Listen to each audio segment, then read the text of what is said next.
তো আমাদের সোসাইটিতে বিভিন্ন ক্ষেত্রে আমরা দেখি যে ক্ষমতা বা টাকা দিয়ে তারা সব কিছু জাজ করে এবং সাধারণ মানুষদের যে ক্রাইসিস তাদের কাছে সেটা তুচ্ছ মনে হয়। মহিলারা মহিলাদের সব থেকে বড় শত্রু। যে কোনো মোলেস্টেশন বা রেপের কারণ যে কোনো মহিলার পোশাক বা তার চরিত্র বা তার রাতে বাড়ি ফেরা নয়, এটা প্লিজ সবাই মনে রাখবেন। অন্যায় যে করে সে তো দোষী, এবং অন্যায় যে সহ্য করে এবং জোর করে আরও কিছু মানুষকে করায় তারা সবচেয়ে বড় দোষী, এবং সেরকমই একজন মানুষ আমাদের সঙ্গে রয়েছেন পর্দায়, যাকে দেখতে পাচ্ছেন গীতা এলএলবি ধারাবাহিকে। মোটামুটি দর্শকেরা রেগে গেছেন, কারণ তিনি অভিনয় দিয়ে কখনো মানুষের চোখে জল আনেন, কখনো রাগান। এই রাগানোটাই বোধহয় বেশি ভালোবাসেন, তাই না? হ্যাঁ, প্রচুর লোক আমাকে বলে আপনি কেন এরকম দুষ্টুর রোল করেন, কেন এরকম বাজে কাজ করছেন। যদিও আমি এটা বলবো যে অন্য সিরিয়ালে যেরকম আমি একদম প্রচণ্ড একটা ব্ল্যাক শেডের করি বা গ্রে শেডের করি, এটা অনেক লজিক্যাল, এটা অনেক, যেহেতু আমার পরিবারকে সাপোর্ট করছি, হাজব্যান্ডকে সাপোর্ট করছি স্বার্থপরভাবেই, সেটাতে হয়তো একটা প্রিন্সিপালের অভাব আছে ডেফিনেটলি মহিলার, কিন্তু অতটা ব্ল্যাক বা গ্রে নয়।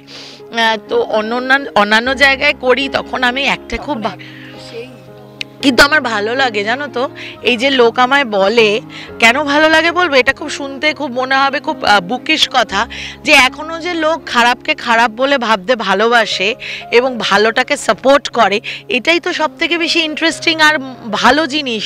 যে এখনও যে মানুষ এত চারদিকে নানান অন্যায় ঘটছে, এত সব কিছু মানে ভুল দিকে যাচ্ছে, তার মধ্যেও যে মানুষ খারাপকে দেখলে মুখ খুলে বলে যে এটা খারাপ, সেটাই তো একমাত্র ইন্সপিরেশনের জিনিস। তো সেটা আমার ভালো লাগে, বেশ মজা লাগে।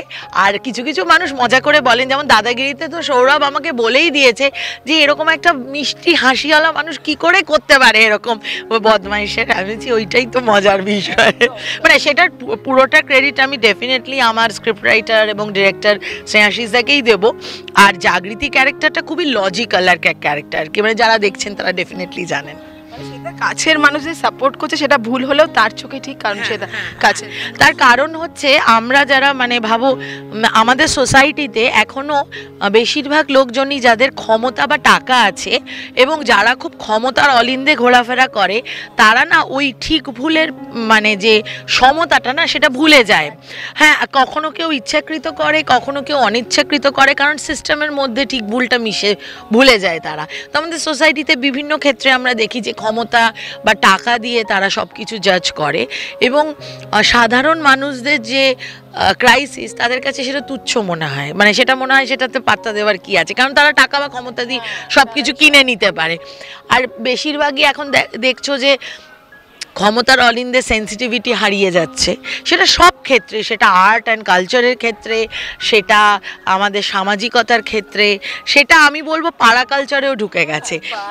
হ্যাঁ, বাড়িতে রয়েছে। হ্যাঁ, সো এই জায়গাটায় মানে এরকমই একটা দেখানো হয়েছে যে ক্ষমতা আর টাকার যে মানে অহংকার বা সেইটা যে মত্ততায় সে মানে একটা মহিলার যে শ্লীলতাহানি, মানে একটা মহিলাকে, এটা আমি নিজে ব্যক্তিগতভাবে কাঞ্চনা মৈত্র মনে করে যে একটা মহিলাকে শ্লীলতাহানি করা মানে সবসময় তাকে স্পর্শ করা নয়, একটা মহিলাকে ভার্বালি তাকে ছোট করা, একটা মহিলাকে আমরা খুব দেখি যে কোনো মহিলাকে ছোট করতে পারছি না, চলো তার চরিত্র নিয়ে দুটো বাজে কথা বলি দিই। এটা সব থেকে ইজি প্রসেস।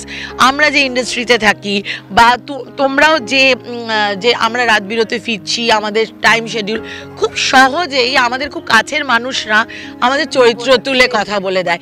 এটাও কিন্তু এক ধরনের চারিত্রিক মোলেস্টেশন, এটা আমি ভীষণ বিশ্বাস করি। সো আমার মনে হয় এই সব দিক থেকে আমাদের এই নারীর প্রতি সম্মান, এবং আমি অনেক বড় বড় লোককে দেখেছি যারা ভাবো একটা খুব সোফিস্টিকেটেড জায়গায় বসে মহিলাদের নিয়ে কিছু নোংরা জোক ক্র্যাক করছেন, এবং সব থেকে আশ্চর্য তাতে বিদুষী কিছু মহিলারা দামি সিল্কের শাড়ি পরে ওটাতে খ্যাক করে হাসছেন। শিক্ষিত, সোকট, হ্যাঁ, হ্যাঁ। সো আমার মনে হয় এটা না খুব একটা মানে খুব আপেক্ষিক ব্যাপার হয়ে যাচ্ছে। আমার মনে হয় এটাতে মহিলাদের সব থেকে বেশি সচেতন হতে হবে। আর ওই পুরনো যুগের কথা আছে না, মহিলারা মহিলাদের সব থেকে বড় শত্রু, এই জায়গাটা বোধহয় আজকে কোথাও ওভারকাম করে, মানে যে কোনো পাওয়ারফুল বা কনফিডেন্ট মহিলারা আরেকজন মহিলার পাশে দাঁড়ান, এটাই হওয়া উচিত। এবং পাওয়ারফুল আর কনফিডেন্ট মহিলারা একজন মহিলার পাশে দাঁড়ালে আরও পাওয়ারফুল হবেন। মানে এইটা যদি মেনে চলা যায়, আস্তে আস্তে দেখবি সমাজে সূক্ষ্মভাবে মানে অনেকটা।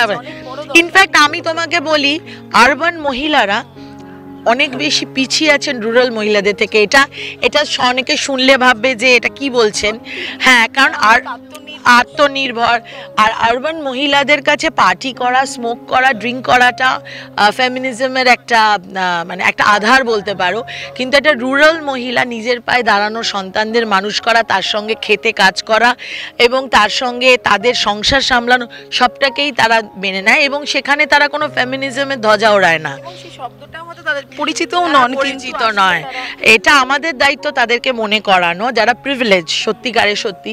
তো সব মিলিয়ে মহিলাদের যে জায়গাটা এখানে তুলে ধরা হয়েছে, যে বাড়ির পরিচারিকা, সে তো আন্ডার প্রিভিলেজড একটা মহিলা এবং তার যে সম্মানহানি হচ্ছে এবং তা নিয়ে যে একদমই বদার্ড নই আমরা যারা হাই ক্লাসের পাওয়ারফুল লোকেরা, এটা তো আমরা প্রত্যেক দিনই দেখি আমাদের চারপাশটায়।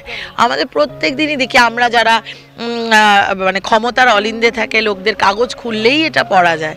তাই জন্য আমি একটাই কথা বলি, সাধারণ মানে শুধুমাত্র সরকার, পলিটিক্যাল পার্টি এসবের ওপর ভরসা না রেখে নিজেদেরকে কোথাও একটু মানে আত্মসমালোচনা করা বা একটু প্রতিবাদী হওয়ার বোধহয় দরকার হয়ে পড়েছে।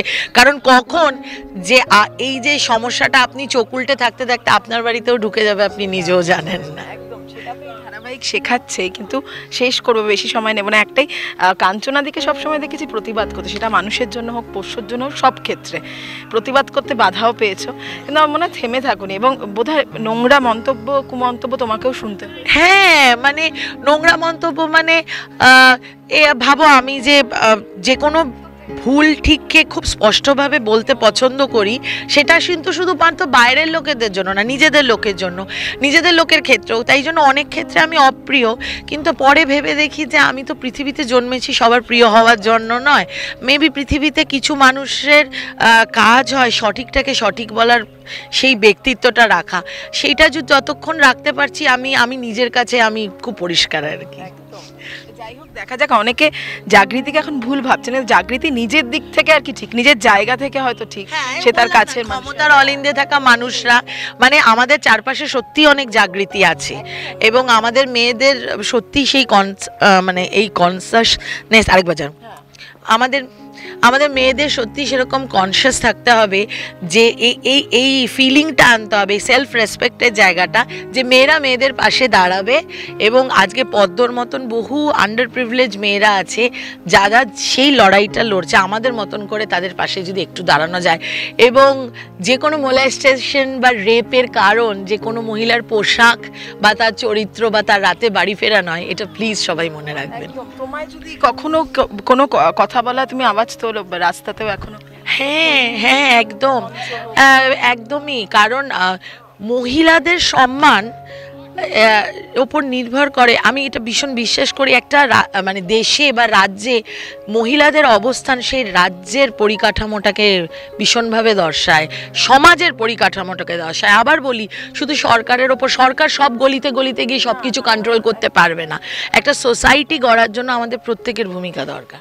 আর মহিলাদের সম্মান যে সোসাইটিতে থাকবে, সেই সোসাইটি, আমাদের বাঙালি মহিলারা দেখো, পুরোনো দিনের সমস্ত বাঙালি বিদুষী মহিলাদের দেখো, আজকে ঠাকুরবাড়ির মেয়েদের দেখো কিভাবে তারা এগিয়ে এসেছিলেন। তো আমাদের বাঙালি মেয়েরা সবসময় আপওয়ার্ডস বলে, বাঙালি মেয়েদের যা পরিবারে দাপট, সেটা ভারতবর্ষের কোথাও নেই। তো আমার মনে হয় এই দাপটটা যেন আমাদের থাকে, এ বাঙালি মহিলারা যেন, মানে শুধু বাঙালি কেন, সব মহিলারাই যেন, আর মহিলারা যেন মহিলার পাশে থাকেন। নো শত্রু, মহিলারা মহিলাদের শত্রু এটা ভুলে যান, মহিলারা মহিলাদের সব থেকে বন্ধু, ভালো।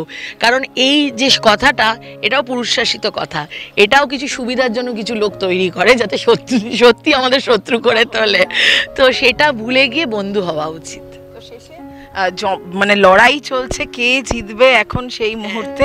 তো কি বলবে দর্শকদের এই মুহূর্তে? খুব টানটান এবং দর্শকেরা খুব ভালোবাসা দিচ্ছে। দেখো, জাগৃতি হিসাবে তো ডেফিনেটলি আমি চাইবো যে অগ্নিজিৎ মুখার্জি জিতুক, কিন্তু দর্শক, আমি তো একটা দর্শকও, আমি অভিনয় করি, কিন্তু আমি যখন বাড়িতে ফিরে টেলিকাস্ট দেখি তখন আমি দর্শক। তো আমি স্নেহাশিস দাকে বলবো যে প্লিজ আপনি গীতাকে জিতিয়ে দিন, কারণ গীতা জেতা মানে অনেক মানুষের বিশ্বাস জেতা। তো গীতা পদ্মর মতন মানুষদের শেষ পর্যন্ত জেতা উচিত, এটা কাঞ্চনা বলছে। কিন্তু জাগৃতি তো কিছু করার নেই, জাগৃতি তো নিজের পরিবারের কাছে দায়বদ্ধ আছে। তো এটার লড়াইটাই তো দেখার বিষয়, সত্যের সঙ্গে মিথ্যের। টলিউড ফোকাস কলকাতা চ্যানেলটি আপনাদের ভালো লাগলে লাইক করুন, সাবস্ক্রাইব করুন এবং আপনাদের প্রিয় ভিডিওটি অবশ্যই শেয়ার করুন। Tollywood focus Kolkata.